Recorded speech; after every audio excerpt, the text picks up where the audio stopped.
Welcome to the Do Hard Things podcast with your host, John Soriano, where we believe that your best self is always found on the other side of doing hard things. You will not accomplish any amount of greatness in this world if you're not willing to do the hard things. And on this podcast, we talk about those hard things, those things that shape us, that mold us, that ultimately make us that best version of ourselves. And today, I want to talk about a subject that I am passionate about, something that I have been doing for the last several years, and that is being a solar professional.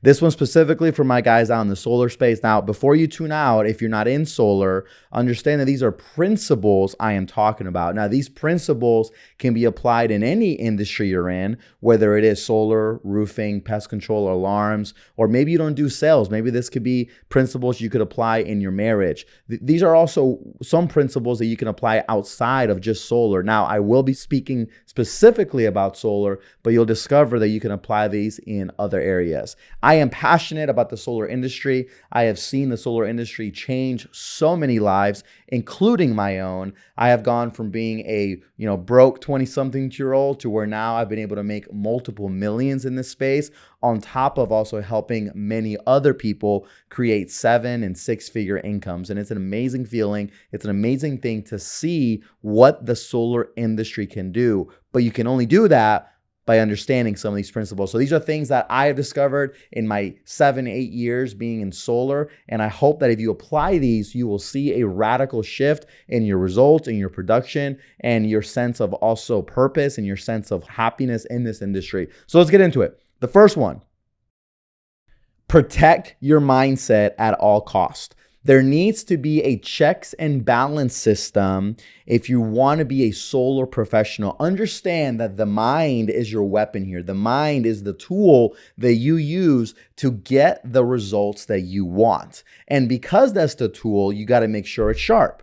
There's a great analogy. If two people are trying to cut a tree down and they both have an axe, right? The axe is their tool. Well, they both start axing away, but then one guy decides to stop for 10 minutes to sharpen his axe while the other guy keeps going. The other guy's like, dude, what are you doing? Like, let's keep going. The other guy's like, nope, I need to protect my tool. He sharpens it, right? He takes 10 minutes away from axing, but then he goes back into it. Okay, that guy will get more done than the guy that didn't stop. Why? Because he kept his axe sharp. Where the other guy, if he keeps going, eventually it's going to get so dull to the point where he has to exert a lot of energy just to move forward a little bit. And so you have to understand that your mind is like that axe, right? Your mind is the tool you're using to get the results that you want. So you want to make sure that you're protecting that, okay? You need to have like a checks and balance, right? You got to have a way where if you recognize that you're not in a top state of mind, you got to have certain procedures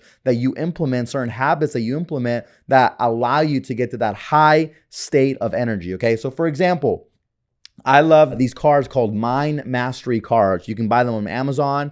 They're through a guy named Dr. Matt Hubbard, and he came out with these Mind Mastery cards to where you just read them out loud. It takes you 3 to 5 minutes to do it. You read them out loud, right? They might have statements like, I attract prosperity into my life, and statements like that. And you say it like you mean it. You say it like your life depends on you, and you will notice that your mind will start to shift. Because if you're hitting the doors, if you're going to these appointments and you're not in a top state of mind, you will be like that guy that's trying to cut a tree down with a dull axe. Now, you'll get the results you want, but you'll have to exert way more energy versus the guy that keeps his mind sharp, okay? So that's another one. Affirmations, that's another way to do it. Gratitude, express gratitude every single day. Tell somebody else or yourself what it is you're grateful for. Understand that it is impossible to be in a state of fear and gratitude at the same time. So express gratitude to sharpen your mind. Something else you can do as well is if you feel like, man, I'm not energetic, I'm not feeling myself. Sometimes I scream in my car. Sometimes I'm in there, I put a song on and I scream it to the top of my lungs. And you might say I'm crazy, but I do that to get into that peak state. Or sometimes I do 40 push-ups. If I'm not feeling like, man, I'm not feeling energetic, I'm feeling tired, whatever, I go do 40 push-ups, guarantee you after you do 40 push-ups, 50 push-ups, you're not going to feel as tired anymore. So protect your mind, because the other principles don't matter if you're not sharpening this. This is your tool. This is what you do to get the results you want. So protect it at all costs, okay? That's number one. Number two in being a solar professional is sell on value versus the price. Sell on value versus the price. Understand that amateur salespeople only lead with price, where professional salespeople, they lead with value. You have to know that the value needs to be greater than the ask. Okay. If the ask is, hey, go solar with me, sign this contract, this agreement, whatever, the value then you brought to the table, it needs to be greater. Because if someone says no to you on the doors, in the close, or they say, I don't know, I need to think about it, what they're really saying is, hey, you have not brought enough value into my life to where I want to proceed with what you're asking me to do. Okay. Value needs to be greater than the ask. For example, if right now I said, hey, I got $50 for you. Do you want it? You're like, okay, yeah, I want $50. But then I said, okay, but you have to drive from coast to coast to get the $50. Would you still do it? Chances are you probably wouldn't, right? You probably would not do it because you're like, the ask, which is driving coast to coast, is not greater than the value of $50 because you're like, actually, I'm going to lose more money by driving coast to coast with gas and paying for, hotels and food and all that. But now if I said, okay, I'll pay you $1 million to drive coast to coast, would you do it? Chances are you probably would, because you believe that $1 million is more valuable than the energy required to drive coast to coast and pay for gas and all that.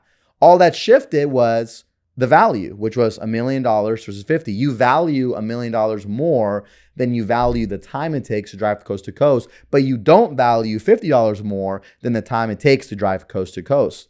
So in a sales process is the same thing. The value needs to be greater than the ask. Now, how do you determine value? Understand the value is all perceived, right? There's like that saying, one man's treasure or one man's trash is another man's treasure, right? Same thing. One person might value this, but the other person might not value that. Understand that every person you meet with will value different things. Some people in this industry, they value, rate protection. They value, the types of equipment they're getting, the warranties they're getting, who they're working with. I would say most people, they simply value the person they are doing business with. Jordan Belfort talks about the 310s, right? You're selling like usually three things in a sales process: your company, your product or service, or yourself. And I found out that if you can get good at selling yourself, if you can get good at bringing a lot of value, which is who you are, that people deem you as trustworthy, as credible, as like an expert in this field, most times they will go solar with you. They will buy what you're offering because they're like, man,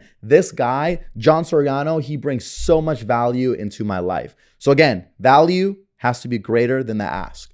Number 3, sell on a needs to know basis, okay?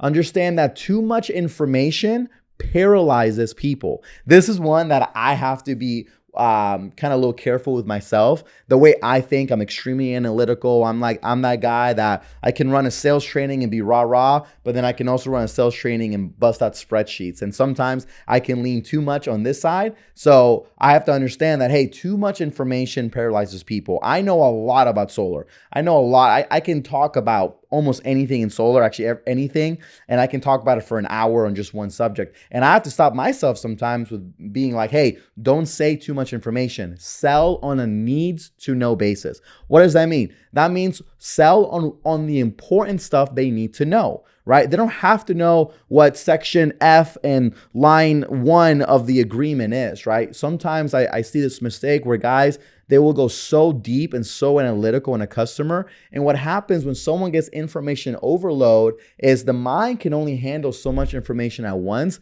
before the mind's like, dude, I'm tapped out. I can't think anymore. And a confused mind or an exhausted mind will always say no.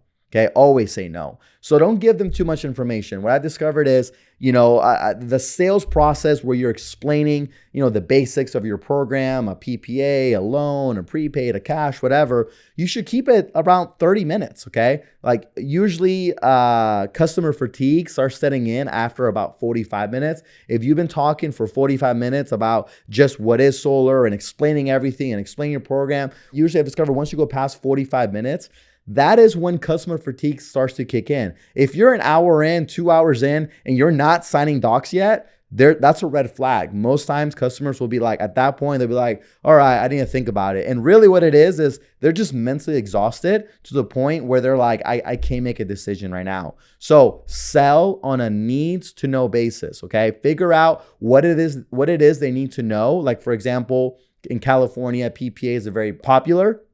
So on that, right, sell on, hey, it's 25 years, all right? Everything's warranted for 25 years, all right? There's a production guarantee. I would talk about what happens if they move. I would talk about their new monthly payment with the escalator and all that. Like I would just keep it very simple, right? They don't have to know about what does it mean about arbitration. That's not stuff that's important. Now, if they ask you, that's different, right? Cool.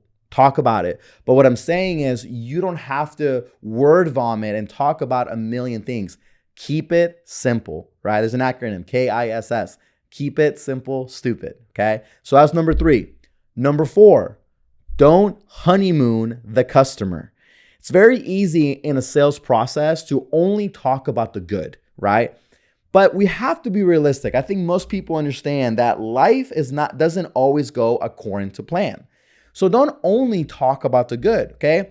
Be comfortable talking about some of the bad, but then talk about how you made the bad into a good, okay? If you only talk about what's good all the time, sometimes homeowners get skeptical and they're like, well, hey, what aren't you telling me? So don't be afraid to share the bad. For example, I go back to the PPA here in California. One of the objections sometimes we get here is, hey, what happens if the homeowner moves and they don't want it?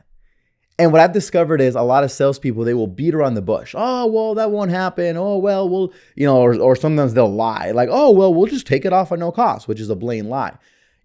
I love that question because it gives me an opportunity to actually share the bad, but then also turn it into a good. I'll respond and say, hey, Mr. Homeowner, if for whatever reason you get the 0.1% of a person that wants to buy your home and they are the only person that wants to buy your home and they don't want to take it over, they want it off. Well, hey, listen, the answer to that question is they're going to have to pay whatever the value of the system is to remove it.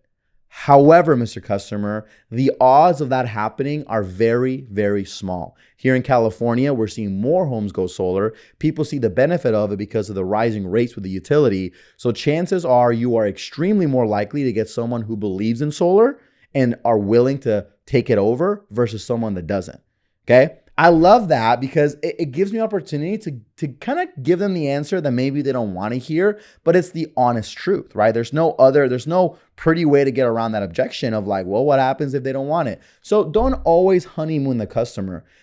Sometimes honest conflict is better than dishonest harmony, okay? Honest conflict is always better than dishonest harmony, meaning it's better to be honest, even if that creates a little bit of conflict, because then the homeowner knows, okay, this person's real, he's authentic, he's raw with me, even if it's not what I want to hear, versus creating harmony that's actually dishonest, right? Where it feels like it's all good, but you have to understand humans, we pick up on energy, right? We pick up on vibes, all that. And so people can kind of pick up when they're kind of being bullshitted, right? Excuse my language, but people can kind of pick it up. So if you're BSing the customer, sometimes they'll get this feeling of like, I don't know, there's just something about this guy, and then they won't do it. But I've discovered that if I'm honest, then I put out that good vibration, that good energy out into the world to where people pick that up and they're like, you know what? I like this guy. I don't know. There's just something about him. I like it. I trust him. I'm gonna go do it. So don't honeymoon the customer. Be willing to share the bad as well as the good. Okay. Number 5. This is my favorite one. Sell through final design.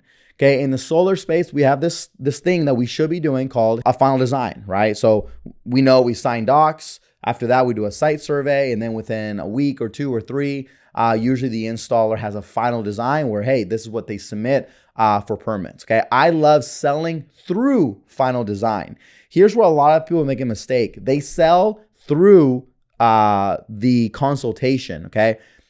You have to understand that two parties have to say yes in order for a home to go solar. Okay. That is you and the company that you work for. And then that is also the homeowner, right? What a lot of people do is they will tell yes to the homeowner when they're in the close, when they're in the consultation, and then they're waiting for the homeowner to say yes. But you have to understand that there's a human psychology. If someone believes that they can have it, then all of a sudden it's not as attractive anymore. That's just a psychology in all of us. If all of a sudden everybody could have a Lamborghinis then wouldn't have this appeal to it. The reason they do is because people know, hey, not everybody can have a Lamborghini, right? But again, if all of a sudden everyone has one, Lamborghinis are now worth $5,000, guarantee you that the elites, the wealthy people are no longer going to buy Lamborghinis because everyone can have it now. So you got to create that same psychology in the home. So for me, when someone goes solar, I don't tell them like, hey, cool, congratulations, you're in. No, I leave the home with this kind of like, hey, listen, I know that you want to go solar, but we still got to make sure you're qualified. Cool. We qualified you based on your bill. We qualified you based on your credit. The last thing is we have to qualify your home. We won't know for sure until someone comes out, they inspect the roof, the attic, your main panel. And usually 1 to 2 weeks after that's done, I'll know for sure. So hey, listen, Mr. Homeowner, usually about 1 to 2 weeks from now, we'll meet again or we'll have a quick phone call and then I'll tell you if the home passed. I really hope you pass. Some people do, some people don't, but I'll know more information in 1 or 2 weeks, okay? That's usually how I leave the home. And what it does is it creates this kind of suspense for them. I leave and they're like, oh, honey, I hope we qualify. I hope the roof is good. Instead, where some people, they're like, thank you for going solar. They're leaving, thanking the customer. They're like, thank you, thank you, thank you. And what that does to the homeowner is like, oh, cool. Well, I guess I have it. And now because they have it, all of a sudden it's not appealing anymore. But if instead you leave the home with hey, cool. I know you said yes, Mr. Homeowner, right? You agree to go in solar. I still don't know yet if you qualify. Now, don't twist this, right? By no means am I saying soft sell. I'm not saying you definitely need to get a definite yes from the homeowner. Like, hey, I'm going solar. Okay. I'm not saying don't twist this into, you can tell me yes to the final design. No, that's not what I'm saying. What I'm saying is in the close, your goal is to get a yes from the customer. Like, yes, I'm going solar. Awesome. Let's start the paperwork. Let's run credit. Let's do the site survey, all that. But you need to leave with, hey, you said yes. Awesome. I still haven't said yes because I can't say yes until after the site survey because that's when we'll know if the roof is good, the main panel is good, all that fun stuff. Okay. And so sell through the final design. And then what I usually do is when I finally get that report back, when I finally know if they need a re-roof or they don't, or the main panel, and when I have the permit packet, all that, I'll call them or meet with them in person. I like to call. It's just more time efficient for me at least. Call them and say, or I'll text them and say, hey, I got your report back. When do you have 15 minutes to talk on the phone? Talk on the phone, and you'll discover a lot of the times they'll talk to me right then and then because they've been waiting for 2 weeks for this call and they're in suspense. They're like, they're doing this. They're like, oh, I hope I pass. I hope I pass. Then I'll usually review the roof, the electrical, and then the design, and then next steps. And then at that point, that's when I say, hey, Mr. Homeowner, so, we looked at your roof and good news, your roof passed. No re-roof is needed. The roof is good as is. Next, we looked at your main panel. Good news, your main panel also is good at it as is. We don't need to upgrade it or anything like that, which like I mentioned, if we upgrade it, it's going to add more time to this process. And then the last thing, Mr. Homeowner, is I have your final design that we're going to submit for permits. Let me text it to you. Then I'll text it to them, right? It looks all nice, it's all fancy. They're like, wow, this is awesome. This is professional. This is my home.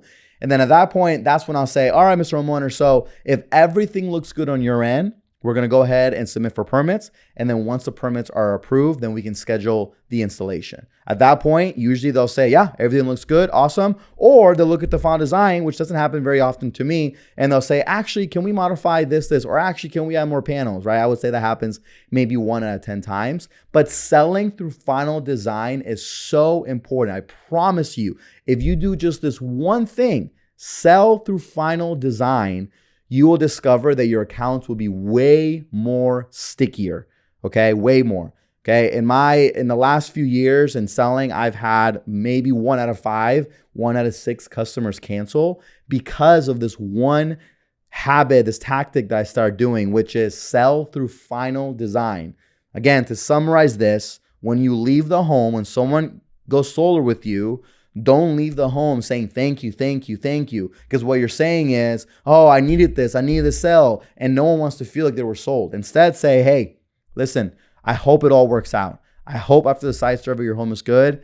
I won't know for sure in the next 1 or 2 weeks. But I hope it works out for you, Mr. Homeowner. I'll do everything possible to make sure it does.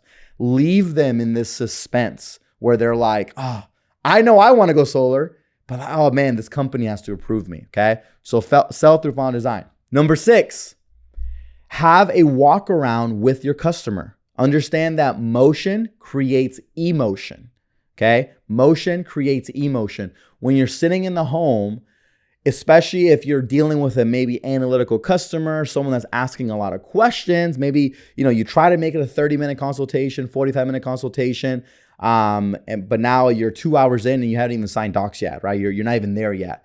So have a walk around. If you notice you're been stagnant for a long time, or, keep an eye on your customer's body language. If they're, yawning, or they're like, you can kind of tell they're not, like they're just kind of tired, right? Or maybe it was a 7 p.m. appointment and now it's late. Do a quick walk around with your customer, okay? So, stop them and be like, you know what? Actually, can we go look at your main panel really quick? And then cool, walk to the main panel, look at it, right? Say something smart regarding the main panel, look at the meter, maybe explain to them really quick how the meter works, right? And what the numbers mean. Or go look at the roof and say, actually, can we go look at your roof? Okay, actually, yeah. So remember I mentioned, so this is the best roof plane for the solar. And then what do you think about that? Yeah, that's actually good. Number one, that's actually called future pacing, right? You're letting them see it in their mind before it's there. But the purpose of this is just to create motion, okay? You want to get them moving, because when someone's just sitting all the time, right? Like you can only sit for an hour, 2 hours before you start getting tired. So do a walk around with your customer, okay? Find ways to get them moving, right? Or it can be something as simple as, hey, Mr. Homeowner, I'm pretty thirsty. Do you have a glass of water? Okay. Oh yeah, sure. Then they have to get up and go get a glass of water, right? So find ways to just get them moving, okay? Because when someone moves, that creates emotion, okay? Motion always creates emotion. So that's number 6, okay? Number 7, collect everything at point of sale. Everything, okay? A mistake I see a lot of reps do is they will collect everything except maybe the utility bill. Oh, well, they couldn't log into their account. Doesn't matter. Stay at the home until you get everything. You should not leave the home until you have everything required to get this account approved, right? Whether it's for a PPA or a loan, right? You have your own stipulations. Figure out what they are for whatever finance partner you're using, and collect everything at point of sale, okay? Everything. I remember one time I had this customer where they did not have an online bill or they didn't have a paper bill. They had no clue what their online account was. And I spent 30 minutes talking to SDG&E, trying to reset their password, then log in. Then we had to reset it again because we messed something up. And ultimately, it took about 30 minutes for me to even get access to their bill, because I will not start a consultation unless they have the bill, okay? I won't. I just won't start it, because I've also realized that I can create way more pain by showing it on their bill versus showing them some generic bill that's their neighbor or whatever. It's much more powerful when I show them the fees and the transmission, distribution, and all that on their bill. So I won't even start a consultation unless I have their bill. But I also do that because I understand that usually a utility bill is a requirement for most finance partners.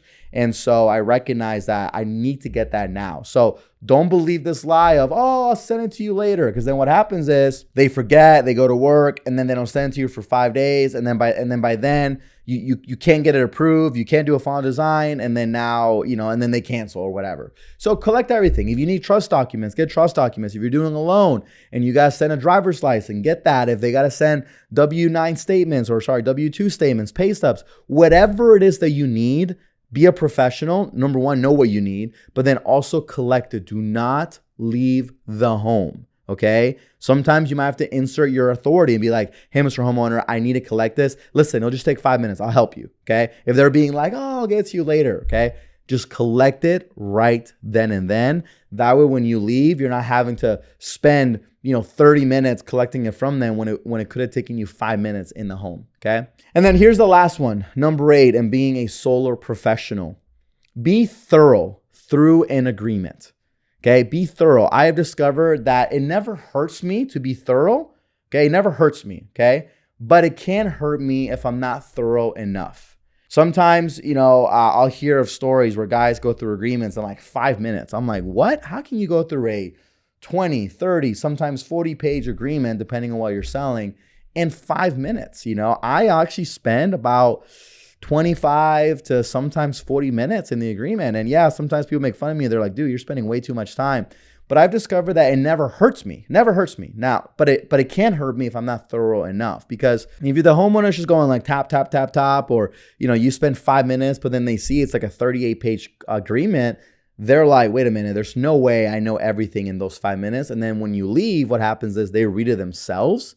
And when they read it themselves, sometimes they misinterpret certain things, or sometimes they only read one part of the agreement, but they don't read something else. And then again, they misinterpret it and then they cancel. Okay. My goal when I go through the agreement is to be thorough enough to where they feel like they know everything, to where they're not going to go through it themselves. Let's be real. Most people don't want to read contracts. They don't. Okay. Now, if you're dealing with a lawyer, maybe they do. But most people, they don't want to deal with contracts, right? But if you can make them feel like, okay, cool, John was thorough. He went through everything. Like we took 25 minutes, right? We stopped at every page and he gave me like a quick kind of talk track on what these things mean. Then they won't feel like they have to go through it because they're like, yeah, no, we went through all the important stuff. So be thorough enough, right? Now, depending on what you're selling on, only you know that. I'm not saying like go line by line, but usually most contracts, agreements, they have sections, right? It's like, cool, in this section, we're talking about warranties, right? And that may be 2 pages, right? And then in this section, we're talking about the production guarantee. That might be half a page. In this section, we're talking about, what it means for arbitration, right? That might be a page, right? So what I'm saying is for every section, have a talk track. This talk track could be 10 seconds to 60 seconds, right? Depending on how much it is. If it's warranties, hey, Mr. Homeowner, so what this talks about is we warrant everything for 25 years, our workmanship, everything is warranted for 25 years. So if there's ever any damages that are not, caused by you, then just know that we're going to take care of them. Boom. That might be 1 page worth of the contract. So just be thorough enough. Don't just skip through it or don't have them go tap, tap, tap, tap. Because again, most homeowners, they're intelligent. Like we're dealing with smart people most of the time. And they're going to want to go through it themselves. And I don't want my homeowners to go through it, at least without me, because then what happens is, again, they misinterpret something or they just take one line out of the agreement and blow it out of proportion. It's like, dude, it's not even that serious. And then again, now they cancel. So be thorough enough. Okay. So those are some principles on how to be a solar professional. I hope that brings value. I hope that if you apply even one of these, this will increase your income this year. But these are principles that I have learned over selling hundreds and hundreds of accounts in my career, but then also helping hundreds and hundreds of people sell their own accounts, okay? And I know that it will do wonders in your life because it's helped me. I wish someone would have taught me this when I started in 2016. It would have shortened my gap on how fast I got good at this job, because it took me about 18 months to get even decent at this job, because back then there wasn't as much resource available about solar like there is today. So go apply these things, okay? I know some of them may be hard, but remember, we do hard things because on the other side of that exists the best version of ourselves. So go crush it. I believe in you, and I will see you on the next podcast.